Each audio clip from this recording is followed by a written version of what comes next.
नमस्कार, मैं हूं आपके साथ दीपक भदौरिया। रुक करते हैं खबरों की ओर। भोपाल से बड़ी खबर जहां पर आज विधानसभा में पेश होगा एमपी का बजट। यहां सदन में पेश होगा मोहन सरकार का बजट। सीएम और वित्त मंत्री जगदीश देवड़ा पेश करेंगे बजट। 4 लाख से अधिक का ये बजट होगा। गरीब, युवा, महिला और किसानों पर फोकस रहेगा। नौकरियों से लेकर कई बड़े ऐलान कर सकती है सरकार। रहेगा सरकार का फोकस। आज भी सदन के हंगामेदार रहने के आसार हैं। विपक्ष लगातार कर रहा है अलग अलग मुद्दों पर सरकार का घेराव।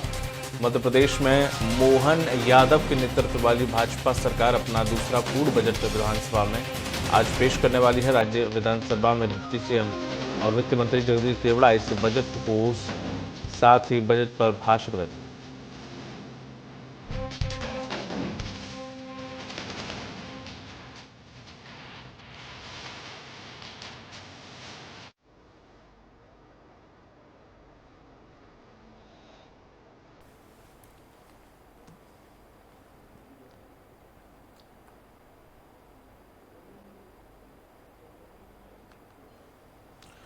सदन में पेश होगा मोहन सरकार का बजट। वित्त मंत्री जगदीश देवड़ा पेश करेंगे बजट। इस बजट से सभी को बहुत सारी उम्मीदें हैं। अधिक जानकारी के साथ वरिष्ठ सहयोगी जुड़ गए हैं। संदीप जी, 4 लाख करोड़ से ज्यादा का बजट इस बार का बताया जा रहा है कि मोदी जी के मंत्र ज्ञान यानी कि गरीब, युवा और किसान करने के लिए ये जो ज्ञान शब्द है वो इस्तेमाल किया गया है और दायरे में सौगातें जनता को मिल सकती है। क्या कुछ इस बजट में खास रहने वाला है? जनता की उम्मीदों पर कितना खरा उतरने वाला है ये बजट? और दीपक, इस बजट पर सबकी नजरें हैं और जिस प्रकार से अगर हम बात करें तो प्रधानमंत्री नरेंद्र मोदी ने देश में 4 नई जातियों का उल्लेख, किसान, युवा, महिला, तो इन सब चीजों को देखते हुए ये बजट जो है तो इन जातियों पर आधारित रहेगा। जिस प्रकार से प्रदेश की सरकार लगातार और देश की सरकार महिला सशक्तिकरण पर लगातार फोकस करती रही है, बात में कोई शक नहीं कि उनके लिए यहाँ पर कुछ खास होने वाला है। उसके अलावा अगर हम बात करें तो किसानों के लिए सरकार लगातार पिछले कुछ समय से मेहरबान है और इस बार भी किसानों के लिए यहाँ पर काफी रियायतें देखने को मिल सकती है। 4 लाख हजार करोड़ का ये बजट होना है जो उम्मीद की जा रही है कि इस बार उससे ज्यादा का बजट सरकार पेश। इस प्रकार से करीब $1.5 ट्रिलियन की बात मुख्यमंत्री डॉक्टर मोहन यादव कर रहे हैं कि मध्य प्रदेश की जो इकोनॉमी है उसको लगातार आगे बढ़ाना है। जो समृद्धि आर्थिक दर है यहाँ की तो उसको आगे बढ़ाना है। तो इन सब चीजों को देखते हुए 4 लाख हजार करोड़ से ऊपर का बजट मध्य प्रदेश का इस बार आने की उम्मीद जताई जा रही है। और सबसे बड़ी बात यह है कि प्रदेश सरकार ने जिस प्रकार से इस बजट को तैयार करने की इस बार आम नागरिकों की को भी सहयोगी बनाया, क्योंकि कलेक्ट्रेटों में अलग अलग जगहों पर इसके लिए पेटियां लगाई गई थी, लोग अब देखते हैं। तो इन सब चीजों को देखते हुए ये कहा जा सकता है कि प्रदेश सरकार बड़ा संतुलित बजट पेश करने वाली है। और दूसरी बात ये भी है कि क्योंकि पिछले महीने केंद्र सरकार का बजट आया था तो कहीं न कहीं उसकी एक प्रतिछाया इस बजट में जरूर देखने को मिलेगी, क्योंकि अब तक ये माना जा रहा है कि जब भी केंद्र सरकार का जितने भी बजट आए तो उसमें सबसे बेस्ट बजट इस बार का केंद्र सरकार ने पेश किया था। तो ठीक उसी की प्रतिछाया एक तरह से मध्य प्रदेश के बजट में देखने को आपको मिल सकती है। जगदीश देवड़ा से भी हमारी जो वित्त मंत्री हैं, डिप्टी सीएम भी हैं, तो उनसे हमारी कल बात हो रही थी तो उन्होंने कहा था कि बजट में कल्पना से ज्यादा चीजें देखने को मिलेंगी आपको। जो उम्मीदें लोग नहीं कर रहे हैं वो सारी चीजें यहाँ पर देखने को मिलेंगी। दूसरी बात ये भी है कि जीआईएस का आयोजन हुआ था, उसके अलावा लगातार रीजनल इन्वेस्टर मीटों के आयोजन हुए, तो उससे काफी निवेश मध्य प्रदेश में आया है जिस प्रकार से सरकार दावा कर रही है। तो उसे उन सब चीजों की भी झलक इस बजट में देखने को मिल सकती है। तो एक अच्छा बजट की उम्मीद की जा रही है इस बार।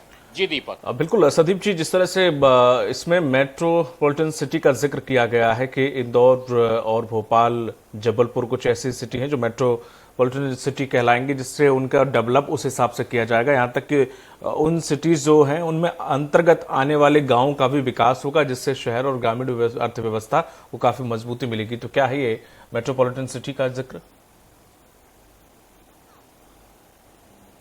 बिल्कुल देखिए दीपक, मेट्रोपॉलिटन सिटी का जो बार बार सरकार जिक्र करती है, अभी तो अगर हम बात करें तो मध्य प्रदेश में सिर्फ भोपाल और इंदौर में मेट्रो चालू हो रही है। लेकिन अगर हम बात करें तो सरकार के प्रोजेक्ट में ग्वालियर और जबलपुर भी शामिल हैं। यानी कि इन शहरों का भी विकास तेजी से करना है सरकार को, और ये लक्ष्य में है ये शहर। तो इसीलिए सरकार कोशिश कर रही है कि ये इस बजट में कुछ इन शहरों के लिए भी बजट में प्रावधान रखा जाए, क्योंकि जो मेट्रोपॉलिटन सिटी हैं तो उससे जो लगे गांव हैं उनको भी काफी फायदा होता है। और जब शहर, जिस प्रकार से आप देख रहे हैं कि शहरों का लगातार दायरा बढ़ता चला जा रहा है, गांव शहरों में समाते चले जा रहे हैं, तो कोशिश यही है बजट के माध्यम से कि ज्यादा से ज्यादा गांव का भी विकास हो, जो उनकी आर्थिक स्थिति है वो लगातार मजबूत हो, गांव से जो पलायन होता है वो पलायन खत्म हो, और युवाओं को अपने गांव में ही उनके हिसाब से रोजगार मिल सके। इसीलिए जो छोटे उद्योग हैं, छोटे छोटे व्यवसाय हैं, अगर हम बात करें मुख्यमंत्री सीखो कमाई योजना की कुछ समय पहले शुरुआत हुई थी पूर्व मुख्यमंत्री शिवराज सिंह चौहान के समय पर, उस योजना को लगातार धरातल में उतारने की कोशिश कर रही है प्रदेश सरकार। और यही कारण है कि जैसे अगर कोई इलेक्ट्रीशियन का काम कर रहा है तो उसको उस क्षेत्र में सरकार मदद करने को तैयार है, कोई बढ़ई का काम कर रहा है तो फर्नीचर के लिए ट्रेनिंग भी देने की सरकार बात कर रही है, औजार भी उपलब्ध कराने की बात कर रही है सरकार। तो आत्मनिर्भर, जो मध्य प्रदेश की आत्मनिर्भर भारत की परिकल्पना पीएम मोदी ने की थी, उसके बाद प्रदेश सरकार की ने आत्मनिर्भर मध्य प्रदेश की परिकल्पना की। तो आत्मनिर्भर तभी होगा जब हर व्यक्ति आत्मनिर्भर होगा। तो प्रदेश खाली सीधे आत्मनिर्भर नहीं हो सकता। मतलब यह है कि बेरोजगारी खत्म होनी चाहिए। जब लोग आत्मनिर्भर होंगे तो बेरोजगारी खत्म होगी। तो सरकार की कोशिश यही रहेगी, जो गरीब युवाओं की, महिलाओं की, किसान की बात होती है, तो बात यही हो रही है कि इनको किस प्रकार से सक्षम बनाया जाए, किस प्रकार से आत्मनिर्भर बनाया जाए। तो वो सारी चीजें इस बजट में आपको देखने को मिलेंगी। इन चारों वर्गों के लिए काफी कुछ यहाँ पर इस बजट में देखने को मिलेगा।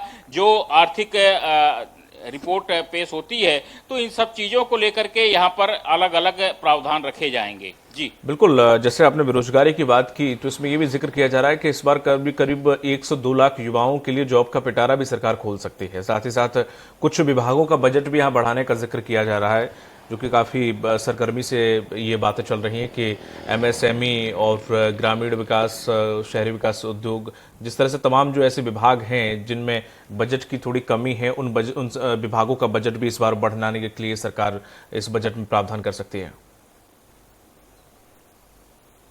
बिल्कुल दीपक, क्योंकि लंबे समय से मांग चल रही कुछ ऐसे विभाग हैं जिनमें कि बजट की भारी कमी है, और उस बजट को इस बार बढ़ाने की उम्मीद हो रही है, क्योंकि इस बार प्रदेश सरकार का भी बजट बढ़ने जा रहा है। अभी तक आपने देखा कि 2,65,000 करोड़, 3,65,000 करोड़ के आसपास का पिछला बजट था, और इस बार जिस प्रकार से 4,00,000 करोड़ से ऊपर का बजट पेश होने का दावा किया जा रहा है, तो इस बात में कोई शक नहीं है कि जिन विभागों में राशि कम दी जाती थी उन विभागों में इस बार राशि ज्यादा दी जाएगी।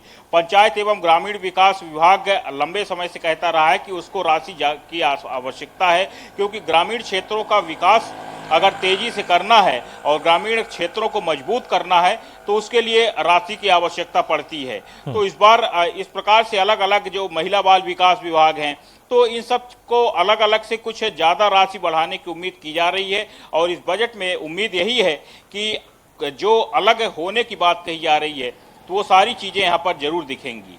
जी बिल्कुल संदीप जी, एक आखिरी सवाल के इस बार के बजट में क्या कोई नया कर जनता पे थोपा जा सकता है क्या?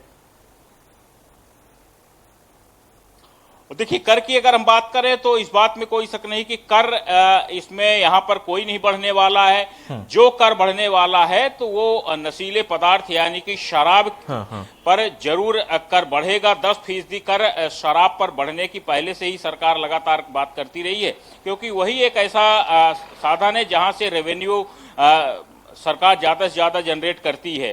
तो जहां पर अगर हम ये कह सकते हैं कि कमी हो रही है तो उसकी भरपाई शराब दुकानों से की जाएगी। और दूसरी बात यह कि जो धार्मिक नगरियों में जो शराब दुकानें बंद की गई हैं तो उसकी भरपाई जो अलग अलग जगहों पर, शहरी क्षेत्रों पे जो दुकानें की संख्या बढ़ाई जा रही है तो वहां से की जाएगी। तो इस बार फिलहाल कुछ कर ज्यादा बढ़ाने की उम्मीद बहुत कम है।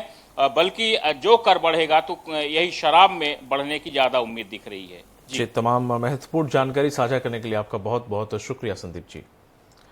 तो आज एमपी विधानसभा में बजट पेश करेगी सरकार। जगदीश देवड़ा आज बजट पेश करेंगे और इस बजट को सभी के लिए काफी मुफीद बजट बताया जा रहा है सरकार की तरफ से, और कहा जा रहा है कि सबको कुछ न कुछ इस बजट के माध्यम से मिलेगा।